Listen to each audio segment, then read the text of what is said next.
속전속결. 이재명 대통령이 어젯밤 11시경 내란, 김건희, 최혜병 3대 특검의 특별검사 3명을 바로 지명했습니다. 초대형 특검 수사는 빠르게 진행될 전망인데요. 강재묵 기자의 보도 먼저 보시겠습니다. 내란, 김건희, 최혜병 3대 특검의 조은석 전 감사원장 권한대행과 민중기 전 서울중앙지법원장, 이명현 전 국방부 검찰단 고등검찰부장이 각각 지명됐습니다. 이재명 대통령 취임 이틀째였던 지난 5일 3대 특검법이 국회를 통과한 지 일주일 만입니다. 더불어민주당은 어젯밤 11시 9분 대통령실로부터 3대 특검 지명 통보를 접수했다고 밝혔습니다. 조 전 권한대행과 민 전 법원장은 더불어민주당 추천, 이 전 부장은 조국혁신당 추천입니다. 가장 큰 규모의 내란 특검에 지명된 조 전 대행은 윤석열 정부 감사원의 전 정권 감사를 견제했던 인물이기도 합니다. 수사 능력에 대한 판단 중요할 거라고 생각하실 것 같고, 큰 특검 조직을 잘 이끌어야 되잖아요. 민 전 법원장은 진보 성향 모임으로 분류되는 우리법 연구회 출신으로 지난 2017년 사법부 블랙리스트 의혹 추가조사위원장을 맡아 조사를 주도한 바 있습니다. 이 전 부장은 군 법무관 출신으로 지난 2022년 이회창 전 한나라당 총재의 장남 병역 비리 의혹을 수사한 이력이 있습니다. 사사로운 개인적인 인연을 가지고 수사할 수 없는 아주 중차대한 특검이라는 것은 너무나 다 잘 아실 거기 때문에 이 대통령이 정당 추천을 받은 당일 지명까지 완료한 만큼 3대 특검 출범에는 더욱 속도가 붙을 전망입니다. 3대 특검 파견 검사 규모는 각각 60명, 40명, 20명 등 최대 120명에 달할 수 있습니다. 특검 준비 기간 최대 20일을 거쳐 파견 검사 등이 확정되면 당장 다음 달 초부터 본격 수사가 착수될 것으로 보입니다. MBN 뉴스 강재묵입니다. 네, 정치권 이슈부터 시작해 보도록 하겠습니다. 이승훈 더불어민주당 전략기획부위원장 그리고 호준석 국민의힘 대변인 나오셨습니다. 안녕하세요. 안녕하세요. 네, 어젯밤 바쁘게 움직이는 이재명 정부 이 밤 사이에도 참 많은 일들이 있었습니다. 어젯밤 11시 9분쯤에는요. 3대 특검에 대한 지명이 완료가 됐습니다. 지금 보이는 화면인데요. 11시 9분자로 대통령실로부터 특검 지명 통보가 접수됐다라고 말하면서 민주당에서 이런 내용을 발표를 했습니다. 이 민주당과 조국혁신당이 3대 특검 후보자를 추천하고 그날 밤에 당일 지명이 된 거잖아요. 정말 속전속결이 아닌가 싶어요. 얼마 빨라서 좋습니까? 이게 혼선이 있으면 안 되는 거거든요. 정말 빨리 결정을 했기 때문에 수사도 좀 빨리 해야 되고 아마 최장 6개월일 겁니다. 그러면 올해 안에 이 내란 특검, 김건희 특검, 최혜병 특검 등을 완벽하게 마무리하고 내년에는 이런 수사가 아닌 경제 회복에 집중하는 것이 좋겠다. 저는 윤석열 정부에서 제일 싫었던 게 너무나도 검찰 수사가 계속됐어요. 끝이 없는 수사였기 때문에 도대체 언제 끝나냐. 이게 끝나야지 다음 문제로 넘어갈 수 있었기 때문입니다. 그래서 이재명 정부에서는 특검으로 빨리 끝내고 확실하게 처리할 건 처리하고 다음 제대로 된 정부를 만들어내자 이런 생각입니다. 네, 이 가장 규모가 큰 이 내란 특검입니다. 그 내란 특검으로 지명된 조은석 전 감사원장 권한대행이었죠. 이분만 봐도 전현희 전 국민권익위원장에 대한 감사가 뭐 표적 감사다라고 제동을 걸면서 윤 정부와 대립각을 좀 세웠던 그런 인물이에요. 어떤가요? 조국 혁신당에서 추천한 인물들 보면 윤석열 검사라고 하는 개인과의 어떤 좀 대립각이 있었더라고요. 근데 조은석 지금 감사위원 같은 경우는 윤석열 정부와의 어떤 대립각이었거든요. 그래서 개인적인 감정은 전혀 없을 것 같고요. 또한 전현희 전 민주당 의원에 대한 표적 감사뿐만 아니라 관저 비위 의혹에 대해서도 제대로 감사하라라고 하면서 원칙과 소신을 보여줬기 때문에 또 전직 검사로서 수사 역량도 있고 또 굉장히 리더십도 있는 걸로 알고 있어요. 그래서 굉장히 매머드 특검인데 이 특검을 잘 리더십 있게 또 수사 역량도 최대한 발휘해서 국민들이 알고 싶었던 거, 왜 국회에 쳐들어갔고 왜 중앙선거관리위원회에 쳐들어갔고 왜 윤석열 정부가 계엄을 했었는지, 그리고 국무회의 강요라든가 이런 부분들에서 수사가 좀 미진했거든요. 그래서 국무위원들에 대한 수사까지도 완벽하게 마무리해서 더 이상 이 내란으로 인한 국가적 소모가 없을 수 있도록 해줬으면 좋겠습니다. 네, 이 조은석 특검은 바로 입장문을 냈습니다. 오로지 수사 논리에 따라서 특검직을 수행할 것이다. 그리고 최선을 다해서 사초를 쓰는 마음으로 세심하게 살피겠다 이렇게 말을 했거든요. 사초를 쓰는 마음이라면 역사 기록을 말을 하는 거죠. 이렇게 네네네. 하겠다는 한데 야당에서는 좀 이거에 대해서 비판의 목소리는 나오는 것 같습니다. 어떻습니까?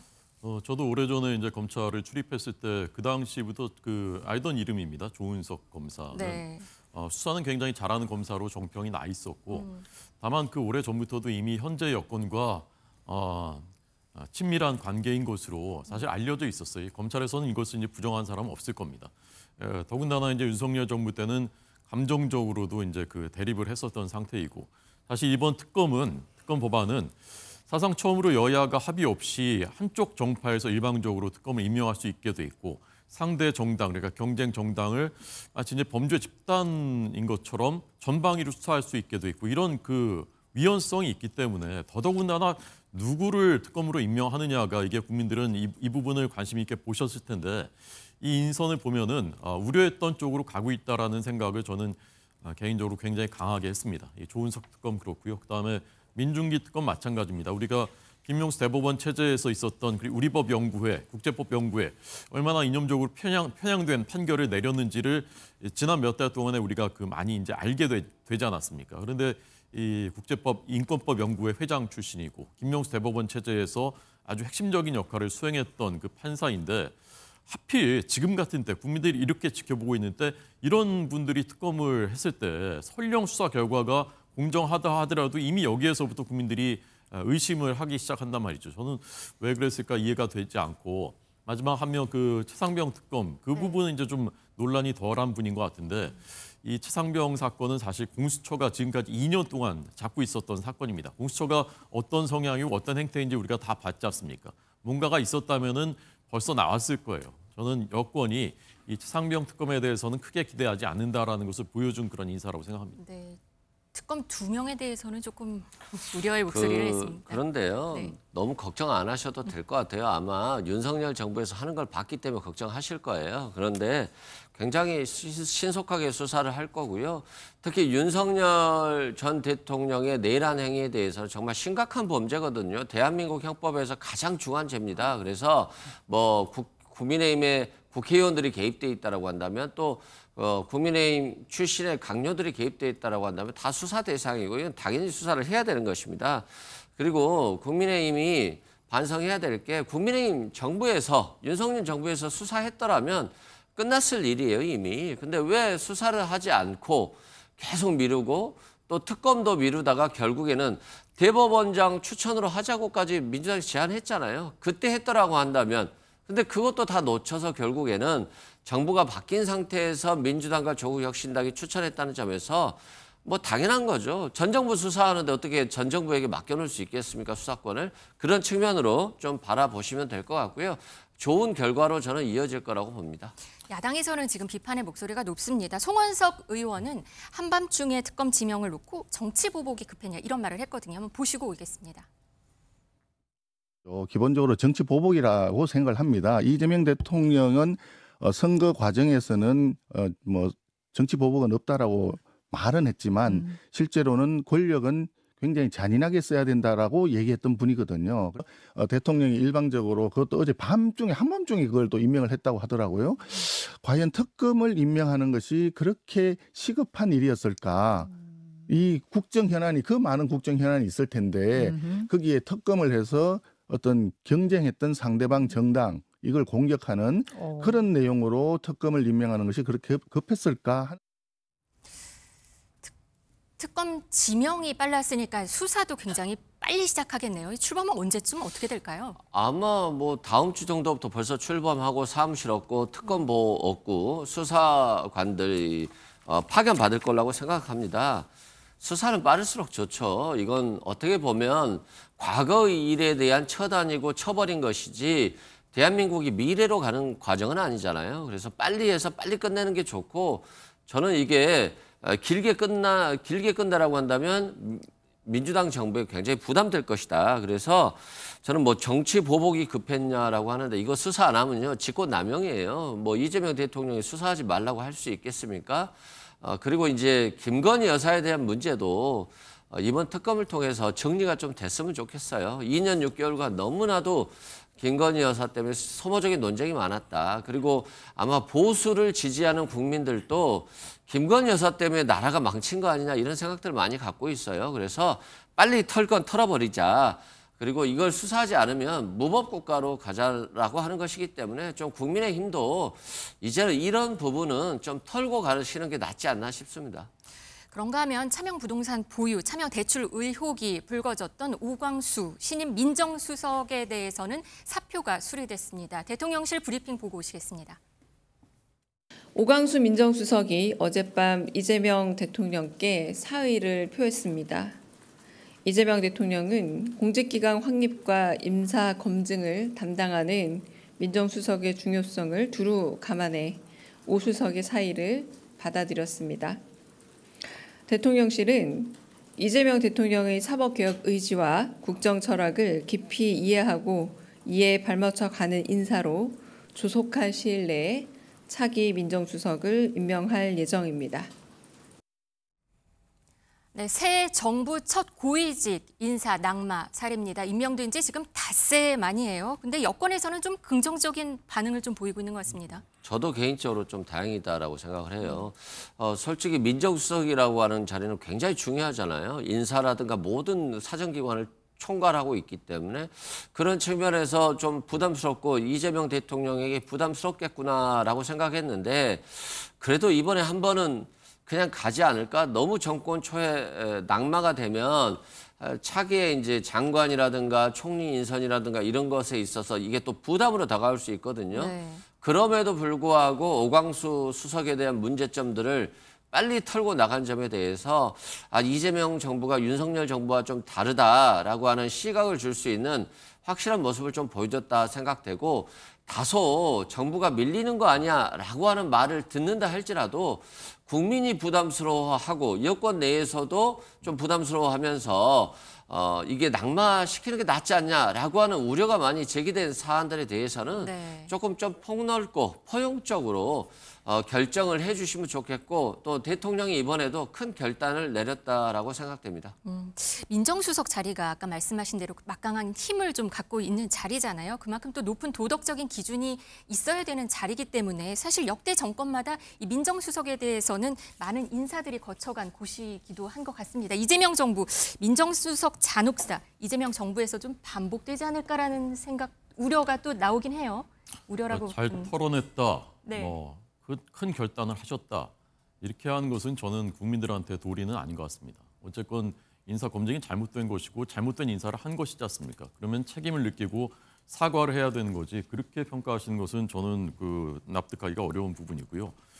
민정수석 잘못 쓰면 정권 자체가 흔들리기도 합니다. 문재인 정부 때 조국 민정수석이 울산시장 선거 개입 사건, 유재수 감찰 무마 사건, 그다음에 대통령 사위 취업 특혜 의혹 이런 것들 다 연루돼 있었습니다. 마지막에 결국 그 이후지만 민정수석 그만둔 이후지만 입시 비리까지 하면서 사실 정권을 막 뒤흔들었었거든요. 민정수석은 권력기관 내에서 이제 야당 역할을 하는 국민들과 좀 눈높이를 맞출 수 있는 그런 사람을 새로운 민정수석은 그런 사람을 지명하시기를 바라고요.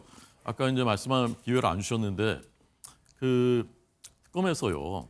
그러니까 과거에 이제 드루킹 사건 같은 거 그때 이제 허익범 특검위에서 굉장히 좋은 평가를 양쪽에서 모두 받았는데 그러니까 누구 편인지 모르겠다. 저 사람이 누구 편이다. 이렇게 평가를 안 받는 그러니까 공정하고 무색무취한 이런 특검이 했을 때 그것을 이제 국민들이 신뢰를 할 수 있는 것이거든요. 근데 야당 시절에는 대법원장이든 변협 회장이든 추천하는 그런 안을 냈는데 오히려 집권하고 나더니 그것은 다 없애고서 거꾸로 역주행했다. 이거 어떻게 받아들이겠습니까? 그리고 12월 3일 비상계엄 이후에 이미 검찰, 경찰, 공수처가 다 달라들어서 일방적인 분위기 속에서 수사를 했었던 건데 수사가 전혀 안 됐었던 것처럼 지금 다 기소돼서 재판을 받고 있는데 제일 우두머리라고 할 수 있는 윤석열 전 대통령은 내란 혐의로 지금 재판을 받고 있는데 이게 마치 수사가 안 됐다라고 이렇게 하는 것은 사실 호도하는 것이라 생각하고 이미 상대당 뭐 국무위원들까지 다 수사해야 된다, 처단해야 된다 이런 것 자체가 이미 어떤 결론을 정해놓고 상대를 다 범죄 집단 취급한 이런 태도라고 생각합니다. 그런데 이게 좀 문재인 정부 칭찬해 주신 건 감사해요. 국민의힘에서 계속해서 드루킹 특검 하자고 했고 문재인 정부에서 이걸 받아들였고 추천권도 야당에게 줬고 김경수 지사 오른팔이 구속이 됐잖아요. 그건 문재인 정부가 그만큼 국민의 뜻을 존중했던 것이고 그래서 이 특검은 윤석열 정부에서 졌어야 되는 거예요. 근데 검찰이 수사를 하지 않고 특검도 하지 않고 국민의힘도 동조해서 계속 했기 때문에 결과적으로 국민의힘에게 추천권을 줄 수 없는 거 아니겠습니까? 당연히 지금은 여당이 됐지만 야당이 추천을 해야 되는 것이 맞는 것이고 그래서 민주당과 조국혁신당이 추천했다. 앞으로 국민의힘이 그런 주장을 하려고 한다라고 한다면 자신의 정부 때도 좀 잘하는 게 맞지 않겠나 싶습니다. 그러니까 그런 추천권을 줬을 때 그 야당이 저 사람 누구 편이야 이런 사람 추천하지 않았기 때문에 그 특검이 성공할 수 있었다라는 말씀을 드리는 겁니다. 알겠습니다. 특검은 빠르게 이제 시작이 될 테니 계속해서 지켜보시면 될 것 같습니다. 앞서 정부는 아까 오수석에 대한 얘기를 좀 다시 해보죠. 인선할 당시에는 이 대통령의 검찰 개혁을 가장 잘 이해할 인사다라고 했거든요. 근데 결국 낙마를 하게 됐어요. 이재명 정부의 검찰 개혁은 어떻게 성공할 수 있을까? 어떻게 앞으로 진행될까? 실은 노무현 정부 때는 정말 검사와의 대화해서 해보려고 했지만 안 됐죠. 맞아요. 노무현 정부, 문재인 정부 그렇죠. 사실상 다 안 됐죠. 그 노무현 정부 때는 검찰이 정말 셌고 권력이 문재인 정부 때도 권력이 셌죠. 결국 조국 전 장관이 해보려고 했습니다만 조국 전 장관이 오히려 탈탈 털리고 구속되는 상황이 발생했죠.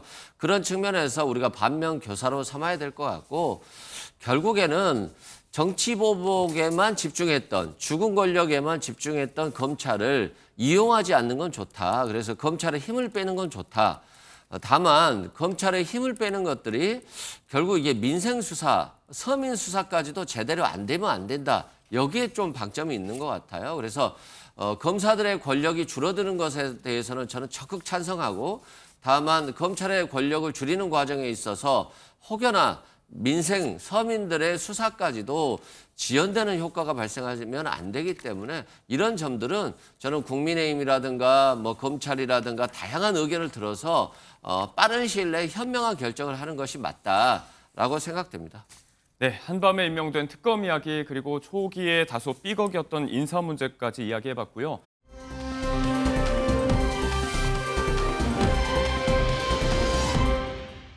현장을 향한 이재명 대통령의 광폭 행보는 어제도 이어졌습니다. 한강 홍수통제소, 또 이태원 참사 현장 방문, 두 번째 현장 방문의 키워드는 안전이었습니다. 어제 모습 돌아보고 오겠습니다. 세월호 문제도 그렇고 또 얼마 전에 있었던 이태원 참사도 그렇고 오송 지하차도 뭐 이런 것도 보면 조금 신경 썼으면 다 피할 수 있었던 그런 재난 사고들이죠. 최소한 이재명 정부에서는 그런 일은 절대로 보여줄 수 없다라는 점을 좀 분명하게 좀 말씀드리고 싶습니다.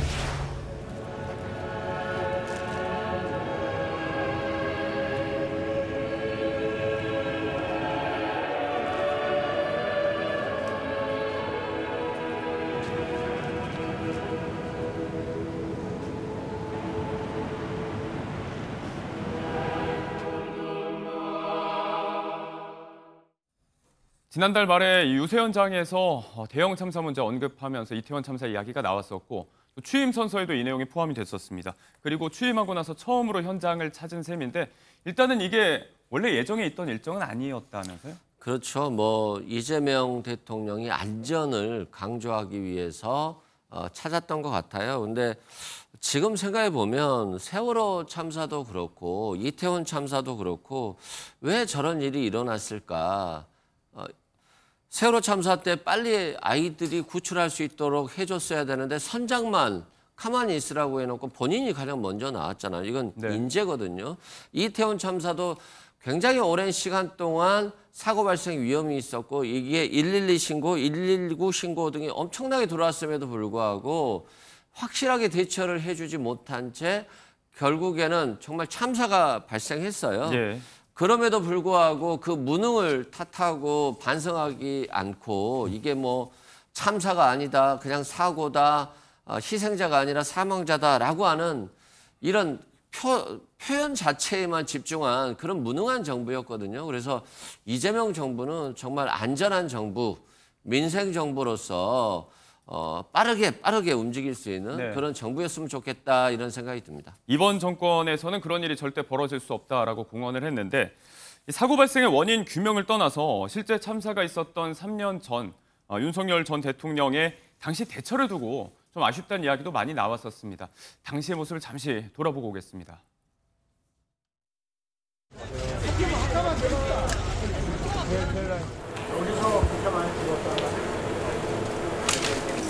그럼 여기에 인원은 얼마나 있었길래 여기서 몇십 명이 어디 쌓여나요? 거기서부터 5.7m 내에서 사상자가 다 나와. 내려가는 골목이 저기인가요? 네, 맞습니다. 뭐 5.7m? 5.7m 내에서 그 안에서? 그럼 이 폭은 얼마나 돼요? 3.2m입니다. 대통령님 질문이 있습니다. 질문 잠깐 받아주십시오. 올라오면 안 돼요. 대통령님 질문이 있습니다. 사망자가 더 늘어날 가능성도 있습니다. 행안부 장관 이상민, 용산 구청장 박희영, 용산 경찰서장 이인재, 112 치안 종합상황실장 류미진 뭐하고 있었냐고 묻고 싶습니다. 유족들이 모이면 안 되는 것입니까? 유족들이 무슨 반정부 세력도 됩니까? 정부를 향한 유족들의 항의도 보셨고 참사 현장을 찾았던 윤석열 전 대통령의 일부 발언들 저희가 보여드렸는데 일단은 바로 빠른 명확한 사과가 나오지 않았다는 점에서 사실 나중에 사과가 있긴 했지만 여권 일각에서도 이런 부분에 대한 비판이 좀 제기되고 나서 좀 뒤늦은 사과 아니었냐 이런 비판이 당시에 있었거든요. 이재명 대통령께서 이재명 정부에서는 이런 그 참사가 없도록 하겠다라는 말씀 저도 간절히 그렇게 되기를 바랍니다. 네. 다만 이것은 이제 과거에 이제 그 세월호 참사 때 우리가 경험했었던 것처럼 일부 세력들이 끊임없이 이제 정쟁의 도구로 삼았던 그런 전철을 반복하지 말고 정말 시스템적으로 우리 사회가 좀 더 안전하게 될 수 있도록 제도에서부터 그리고 맡은 담당자들의 의식에서부터 그것을 고쳐나가는 그런 역할들을 해주시기를 간절히 바라고요. 네. 국민들의 마음을 좀 읽는 이해하고 또는 그 어루만지는 그런 감수성이 저는 그 윤 전 대통령에게 부족했었다고 생각합니다. 그런 부분을 뭐 새 대통령이 잘해주길 바라고요. 네, 그렇게 해서 우리 사회 좀 안전한 사회가 됐으면 좋겠습니다. 다시는 이런 일이 일어나지 않아야 한다는데 뭐 여야 모두 막론할 것 없이 중지를 모아가는 과정인데 영상에서도 보셨지만 이제 유가족들이 목소리를 높였고 당시에 1년 지나서 있었던 1주년 추모 행사에도 윤석열 대통령의 모습이 보이지 않았다는 점에서도 비판의 목소리가 좀 존재했었거든요. 그러니까 윤석열 전 대통령이 보면 대통령으로서의 역할을 수행했어야 되는데 아주 완고한 그냥 특수부 검사 생활을 계속 3년간 한 거 아닌가. 국민들이 많은 희생을 겪었다라고 한다면 당장 윤석열 정부에 부담이 되는 이런 생각을 넘어서 이렇게 많은 사람들이 사망했는데 내가 더 잘했더라면 내가 더 눈물을 흘리고 함께했더라면 내가 지시를 잘 했더라면 이렇게 공감하면서 유가족들과 슬픔을 함께했더라고 한다면 윤석열 정부에게 부담이 덜 왔을 거예요. 근데 오히려 이걸 재차 외면하면서 자신의 잘못이 없는 것처럼 그리고 이걸 야당을 향해서 정치적으로 선동하는 것처럼 이렇게 비판하다 보니까 정작 자신의 정부가 몰락한 거거든요. 그래서 이재명 정부에 있어서는 그렇게 무능하고 무책임한 일은 없을 것이다. 저는 이재명 정부가 잘 할 것이다. 그리고 정말 윤석열 정부를 반면교사 삼아야 된다라고 생각합니다. 두 분의 말씀처럼 뭐 정치적인 해석은 뒤로 하고 다시는 이런 일이 없어야 한다. 여기에 대해서 좀 간절한 바람이 있습니다. 그리고 어제 이태원 참사 현장을 찾기 전에는 이건 예정된 일정이었습니다. 장마가 올해 좀 빠를 수 있다는 관측이 나오면서 미리 대책, 점검을 한다는 차원에서 한강 홍수 통제소를 대통령은 방문을 했는데 여기에서 1시간 20분간의 실무진 회의가 있었고 정말 다양한 아이디어가 나왔던 것 같습니다. 회의의 모습 잠시 보여드리겠습니다. 이 안전 관련 부서는 사실 책임도 크잖아요. 사고 나면 무책당하잖아요. 심지어 구속당할 수도 있잖아요. 공무원 인생이 끝날 수도 있잖아요. 그러니까 여기는 진짜 예우 대우를 잘해줘야 돼. 그러니까 다 도망가려고 그러고 거기서 대개는 미움받는 공무원들 글로 보낸단 말이에요. 그래야만 돼. 그러니까 이걸 어쨌든 좋은 사례들은 최대한 발굴해가지고 보상을 많이 해야지. 가방권을 준다든지. 가방권 뭔지 알아요? 가방권. 가방권 알아요? 알죠. 가방권은 그러면 안 되는 거 아닙니까? 인사 담당 부서가 안전을 관리하는 것 아니냐 이런 아이디어에 대해서는 뭐 현장에서 또 즉석 검토 지시를 하기도 했고 여러 가지 차원의 아이디어가 짧은 시간에 나왔던 것 같습니다. 네, 정말 좀 달라진 모습이고요. 이게 뭐 형식적이고 마치 그냥 대통령이나 안전관리부서장이 회의에 가서 그냥 관리하고 있는 척만 하고 있는 게 아니라 그 자리에서 실제 소통하고 듣고 결정하고 또 거기에 나온 좋은 아이디어는 다음에 뭔가 빨리 결정을 내려주겠다 이런 모습들을 보이니까 예. 저는 굉장히 다행이다라고 생각되고 까방권이란 말을 저도 처음 들어봤거든요. 네. 까임 방지권이더라고요. 그래서 전혀 모르셨어요? 이 얘기에 대해서? 몰랐습니다. 네. 그래서 정말 어려운 일, 위험한 일을 스스로 먼저 한 분들에게는 또 자신의 잘못이 있었을 때는 조금 더 면책이나 용서해주는 어떤 그런 것이더라고요. 그래서 정말 위험을 무릅쓰고 열심히 하고 또 자신의 잘못, 허물에 대해서는 또 용서해 줄 수 있는 그런 공직 문화가 됐으면 좋겠습니다. 네, 그간에 뭐 공무원들 간에서 안전관리 부서에 대해서는 책임질 것도 워낙에 많고 경무가 있다 보니까 좀 기피 부서다 이런 이야기, 마인드가 있었는데 일종의 안전에 대한 생각 자체, 근본적인 인식 제고가 필요하다는 차원의 대통령의 강조가 있었습니다. 현장을 방문해서 현안을 깊숙이 들여다보고 이렇게 또 즉석 지시하고 이런 스타일이 또 어제도 드러났던 하루였는데 이 이야기도 해보겠습니다. 지난 NSC 회의에 이어서 이재명 대통령은 또 한 번 이 노란색 구형 민방위복을 입고 등장을 했습니다. 5일 당시에는 그래서 이제 전 정권의 청록색 복장과 노란색 복장이 좀 같이 뒤섞이면서 이 부분에서 또 이제 혼선 아닌 혼선이 좀 있기도 했거든요. 아니 뭐 그거 뭐 큰 문제는 아닌 것 같고요. 네. 뭐 나한테 굳이 뭐 사이즈가 안 맞으니까 옛날 거지만 노란색 입겠다 이런 말씀 뭐 전 좋다고 생각합니다. 그렇게 예. 실용적으로 하고 허식에 얽매이지 말라 뭐 그런 취지라고 전 이해를 하고요. 현장 가면서 저렇게 점검하는 것도 전 좋다고 생각합니다. 네. 저는 비판을 위한 비판을 하고 싶지는 않은데 네. 다만 국민의 한 사람으로서 제가 우려되는 부분은 네. 안전, 그다음에 이제 공직 기강 이런 것들은요. 공무원 사회가 정말 청렴하고 그리고 외부에서 영향받지 않고 외부와의 어떤 결탁이 없고 이랬을 때 거기서 공무원 조직이 기강이 잡히고 그것이 안전으로 이어지고 이렇게 되는 것입니다. 그런데 우려하지 않을 수 없는 부분은 이재명 대통령께서 성남시장, 경기지사일 때 우리가 많은 사건들이 일어났었던 것을 다 알고 있습니다. 예. 개발 비리, 천문학적인 개발 비리 혐의가 있었고 외부 민간 기업들이 연결된 후원과 관련된 사건도 있었고 대북 불법 송금 사건도 있었습니다. 다 재판받고 있고 대부분의 공범들이 다 이미 확정 판결까지 받은 경우가 많아요. 그렇다면은 설령 만에 하나 정말 이재명 당시 시장이나 지사께서는 직접 관련이 없다고 하더라도 책임이 있는 것이죠. 이 행정에 대한 전반적인 책임이 있는 것인데 네. 저는 이런 일을 반면 교사 삼아서 그때는 그런 일이 있었지만 네. 이제는 대통령 되셨으니 이제는 그런 일이 없도록 공직사회가 정말 청렴하고 기강이 잡히고 그래서 거기에서부터 안전도 나오고 국민을 위한 유익이 나오고 그렇게 해주시기를 간절히 바랍니다. 알겠습니다. 또 윗물이 맑아야 되고 공직 기강 차원에서도 이게 안전 문제와 직결될 수 있다. 뭐 우려 섞인 경계도 한번 해주셨습니다.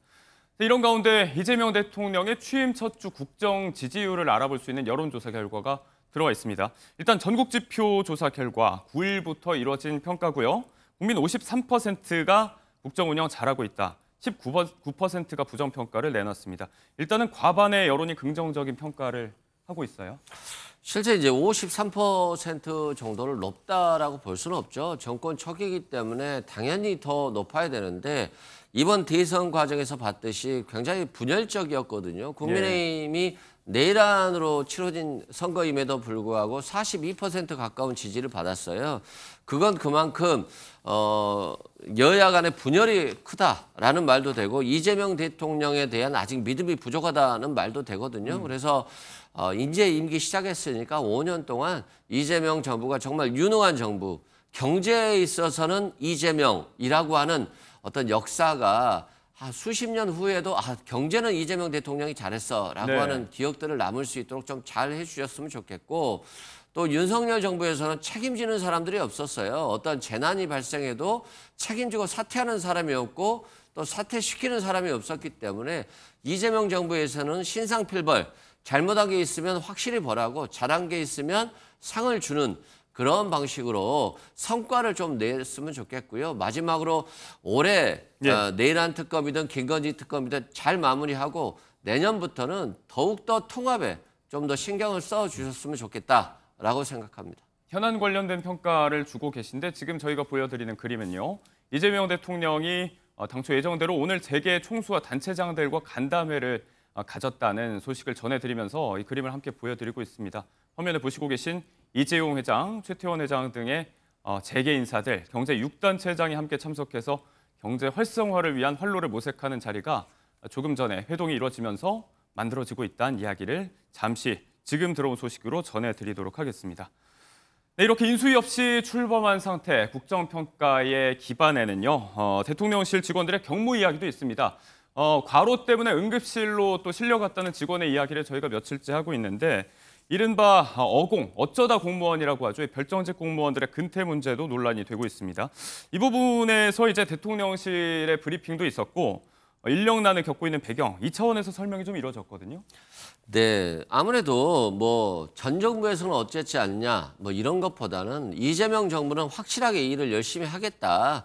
일하는 공무원들을 두지 놀게 하지 않겠다라고 하는 의사가 확실한 거니까 전 정부에서 아니 뭐 좀 더 차기 직장을 구할 때까지 좀 기다려줘야 되지 않냐. 이건 그냥 인정의 문제인 거잖아요. 좀 냉정하게 국민의 세금 문제이기 때문에 다소 냉정하더라도 국가의 기강을 바로잡는다는 측면에서는 스스로 그만두는 게 맞을 것 같고요. 인수위가 없다 보니까 전 정부 인사, 현 정부 인사가 함께 일하는 시간이 없어진 거예요. 그래서 뭐 정부 들어서자마자 나토 회의도 가야 되고 G7 정상회의도 가야 되는 등 사실상 인력이 부족한 게 맞습니다. 그래서 전 정부 별정직 공무원들이 신속하게 사표를 냈고 또 새로운 인사들이 들어와서 정부가 잘 운영될 수 있도록 좀 도와주시면 좋을 것 같습니다. 이런 부분 때문에 이제 전 정부 어공들, 별정직 공무원들에 대해서 6월 중순까지 강제 해고 절차에 착수한다. 이제 의원 면직이 시작됐다 이런 보도도 나왔거든요.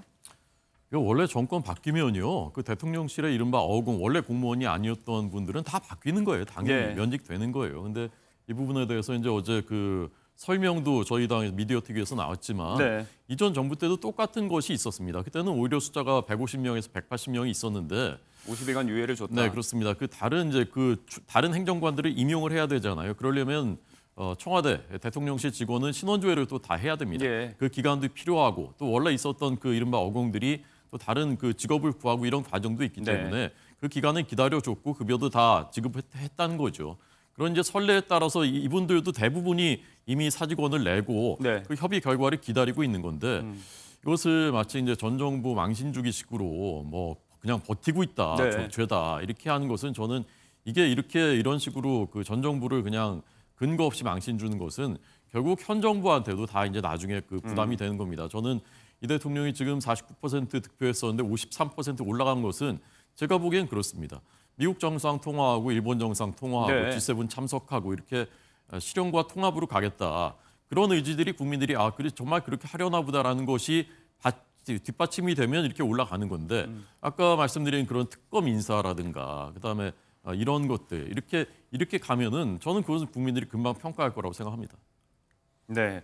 시간적인 여러 차원의 여유가 필요하다는 건데 뭐 아무튼 인수위 없이 출범한 정부의 어려움이기도 하고요. 공세적인 이야기만 오가는 것에 대해서는 좀 아쉬움도 표하셨습니다.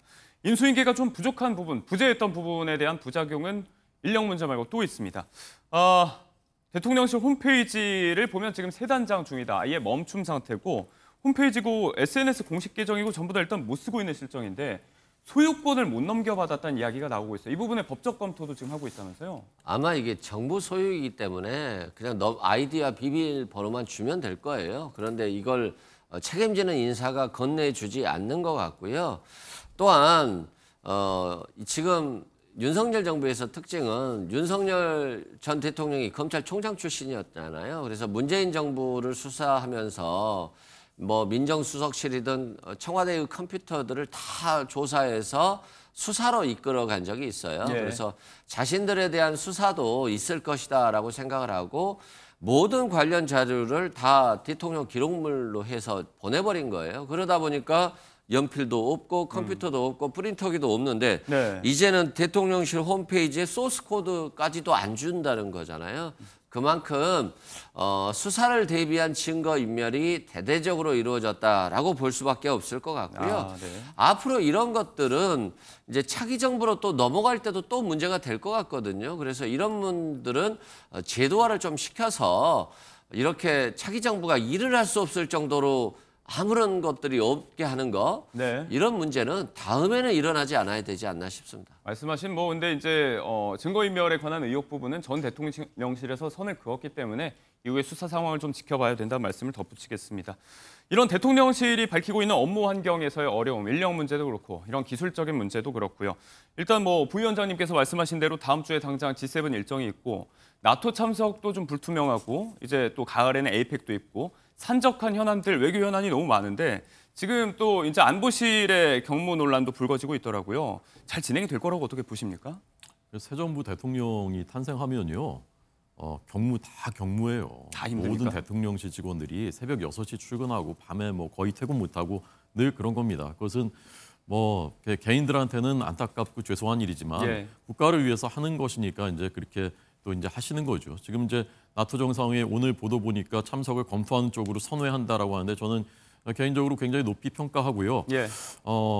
많은 뭐 실무적인 의전 준비 이런 것 때문에 다 경무가 많겠지만 사실 제일 중요한 것은 우리 대통령이 가서 어떤 태도를 보이느냐, 대한민국이 앞으로 이렇게 나아가겠구나라는 그 방향을 네. 외국의 우리 동맹 또 그 정상들이 어떻게 평가하느냐 그 부분이에요. 저는 그 부분에 대해서 이 대통령이 지금까지 제기되어 왔었던 의혹 또는 불신, 의구심 이런 것들을 해소시키고 오시기를 바라고요. 네. 제일 중요한 건 대통령의 그런 준비입니다. 사실 실무적으로 아무리 뭐 잘 돌아가게 해도 그게 안 되면 아무 소용이 없어요. 차라리 안 가느니만 못하는 네. 것이거든요. 그렇게 해주시기 바라고요. 저는 뭐 소스 코드까지 삭제했다 이런 게 어떻게 된 건지 정확한 경위는 모르겠지만 네. 정말 그렇게 했다면 그건 잘못된 거죠. 그런데 문재인 정부 때 저도 이제 그때 앵커할 때 다 생각이 생생하게 나는데 네. 그때 청와대 수석이 나와가지고 민정수석실 박근혜 정부 때 뭐 캐비넷에서 무슨 문건이 발견됐다라고 하면서 천지가 막 그 요동할 것처럼 막 해가지고 막 하고 그랬었어요. 예. 나중에 보니까 아무 그 위법성이 없었던 것이죠. 이런 일 없도록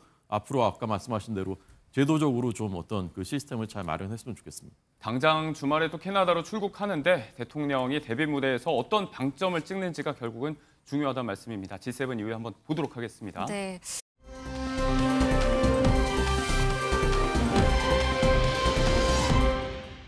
어제는 양당 원내대표가 나란히 퇴임 기자회견을 열었습니다. 박찬대, 권성동 두 원내대표의 모습 한번 보시고 오겠습니다. 10년 같은 1년 아니었나 이렇게 생각됩니다. 제가 민주당 1기 원내대표로서 참 보람이 있었다. 유종의 미를 거뒀다. 이렇게 자부심을 가져도 되지 않을까 자평해 봅니다. 그런데 몇 점짜리 원내대표였다 생각하시는지. 제가 회계사인데 숫자에 약해요. 학점으로 얘기하면 그래도 A- 정도는 되지 않았을까. 저쪽에 원내대표가 3번이나 바꾸는 사이에 꿋꿋하게 버틴 거 아시죠? 윤 대통령의 계엄은 위법적인 계엄입니다. 대단히 잘못된 선택입니다. 지금도 왜 계엄을 했는지 이해할 수가 없습니다. 최근까지도 친윤, 친한의 갈등으로 참 힘들었습니다. 한동훈은 윤석열 전 대통령과 캐릭터나 업무 스타일이 좀 비슷한 점이 많이 있다 이렇게 평가를 하고 있습니다. 한동훈 대표께서 조금 더 소통과 공감하는 능력을 키우고 타협하는 그런 자세를 배운다면은 더 좋지 않을까 그런. 네, 박찬대 원내대표는 시종일관 좀 화기애애한 모습이었고요. 권성동 원내대표는 조금 무거운 모습이기도 했습니다. 권 원내대표는 이 윤 대통령이 계엄을 왜 했는지 지금도 이해할 수 없다 이런 말을 했고요. 또 한동훈 전 대표에 대해서 좀 날선 반응을 보인 모습입니다. 네. 왜 계엄을 했는지 이해를 못하죠. 저도 이해를 못하고요. 저희 당이 다 그렇습니다. 비상계엄의 전모에 대해서 알았던 사람은 딱 2명이라고 해요. 윤석열 전 대통령과 김용현 전 장관이에요. 나머지들은 계엄 사령관이 된 사람도 텔레비전 보고 알았고, 그다음에 국무위원들도 뭐 일부만 불려갔지만 가서 이렇게 안 거예요. 국민의힘의 그 비상계엄을 알았던 사람이 한 명도 없잖아요. 그런데 내란 정당이다, 심지어는 정당 해산을 하겠다, 막 이렇게까지 지금 하지 않습니까? 저는 어쨌건 이제 윤 전 대통령은 탈당했고, 저희는 대선에서 패배함으로써 정치적 도의적 연대 책임은 이제 완결됐다고 생각합니다. 네. 예, 더 이상 김용태 비대위원장이 표현한 대로 당 근처에서 어떤 영향력도 행사하지 않기를 그렇게 바라고요. 한동훈 전 대표에 대한 언급은 아마 이 두 분 사이에는 감정적인 뭐 골이 없다고 할 수는 없겠죠.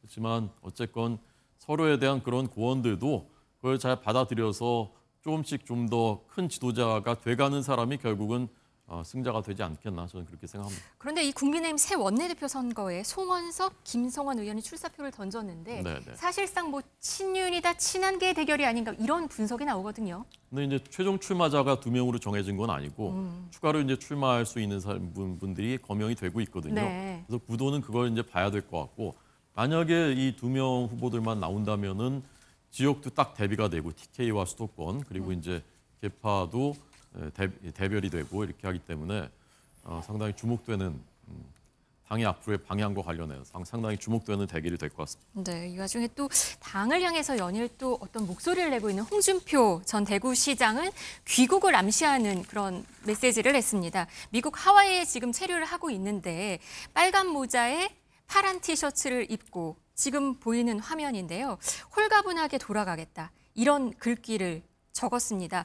어떤 의미가 있나 싶기도 하고요. 부위원장님, 홍 전 시장이 돌아오면 이 또 야당 분위기가 좀 달라질까요? 어떻게 움직일 걸로 전망하세요? 전 잘 모르겠는데요. 홍준표 전 대구시장이 경륜도 있고 해학도 있잖아요. 굉장히 훌륭한 면모를 갖추고 있는 분인데 또 너무 이게 해학적이고 농담같이 장난처럼 보여서는 또 안 되거든요.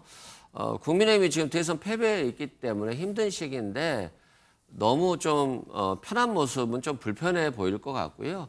또 정치적 경륜을 많이 가지고 있기 때문에 앞으로 대한민국 정치에 또 많이 썼으면 좋겠어요.